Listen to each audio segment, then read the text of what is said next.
네, 이어서 이 시각 누리꾼들이 관심을 갖고 있는 기사는 어떤 것들이 있는지 한번 살펴보겠습니다. 뉴스맵 스튜디오에 석지연 앵커가 나와 있습니다. 석지연 앵커, 오늘 아침 많은 관심을 받고 있는 뉴스들 소개해 주시죠.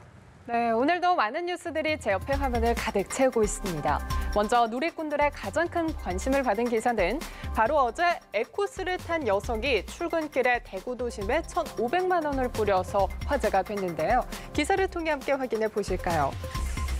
네, 어제 대구 북부경찰서에 따르면 어제 오전 7시 30분쯤 40대로 보이는 여성이 검은색 에코스 승용차를 몰고 다니면서 주변에 현금을 뿌리고 다닌다라는 신고가 접수가 됐습니다. 경찰은 주차장 일대에서 300여만 원을 회수했고 일부 시민은 출근길 도로에 지폐가 굴러다니자 차량을 멈추고 돈을 주어서 경찰관에게 전달하기도 했습니다. 경찰은 이 여성이 이날 오전 7시 25분부터 8시 사이에 대구 도심 11곳에 수시로 지폐를 뿌린 것으로 파악을 했는데요. 강 씨는 경찰 조사에서 불쌍한 사람한테 주려고 했다며 되찾을 생각은 없다라고 진술했지만 현재 우울증 증세가 심각해서 대화가 어려운 상황이라고 합니다. 한편 경찰은 이렇게 뿌린 돈을 좋다고 주워 가지게 되면 점유 이탈물 횡령죄로 처벌을 받을 수 있다고 하네요. 다음으로 살펴볼 기사는요. 네, 경기도에서 산책하는 부부에게 한 남성이 느닷없이 흉기를 휘둘렀지만 다른 사람과 착각했다는 어이없는 진술을 했습니다. 기사를 통해 함께 확인해 보실까요? 네, 어제 경기 양주경찰서에 따르면 오전 8시쯤 양주시 옥정동의 한 도로에서 산책하던 40대 남편 A씨와 30대 하던 B씨 부부 앞에 이렇게 C씨가 나타나서 흉기를 휘두른 건데요. 몸싸움 과정에서 A씨 부부는 넘어지고 칼에 손이 베이는 등 다치면서 병원으로 옮겨졌습니다. 경찰에 붙잡힌 C씨는 다른 사람과 착각했다라고 진술한 것으로 전해졌는데요.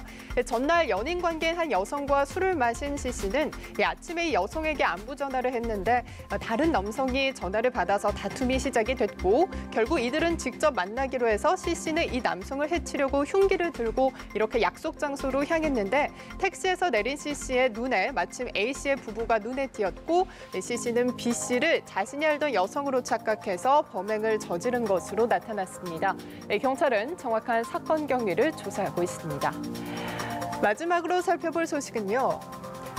네, 실제 영화에서 자주 등장하는 소재죠. 비밀리에 러시아의 스파이 노릇을 한 혐의로 미국에서 체포된 20대 여성이 미국 정치권에 접근하고자 성 로비까지 불사한 것으로 알려졌습니다. 기사를 통해 함께 확인해 보시면요. 네, 비밀리에 러시아의 스파이 노릇을 한 혐의로 미국에서 체포된 20대 여성이 미국 정치권에 접근하려고 성접대까지 불사했습니다. 러시아의 미국 대선 개입 의혹에 관한 도널드 트럼프 미국 대통령의 실언 논란 와중에 이번 사건까지 불거지면서 논란이 더욱더 뜨겁게 달아오르는 분위기인데요. 이 총기 소지권 옹호론자인 부티나는 워싱턴 DC에 거주하면서 러시아와의 비밀 연락망을 구축하고 크렘린의 지시로 미국의 정치 조직에 침투하려 한 혐의로 붙잡혀서 조사를 받고 있습니다. 검찰은 부티나가 어떤 단체에 침투하려 한 것인지 구체적으로 밝히지는 않았지만 폭스뉴스는 유명 로비 단체인 미국 총기협회가 포함돼 있을 수 있다라고 보도를 했습니다. 부티나가 접촉한 미국인 남성은 더 있는 것으로 드러났으며 그녀는 미국에 거주하면서 줄곧 러시아 당국과 교류해온 것으로 밝혀졌는데요. 한 누리꾼은 최근에 개봉한 영화 레드스페로와 주제가 비슷하네요. 실제로 이런 일이 있군요 하며 놀라기도 했습니다.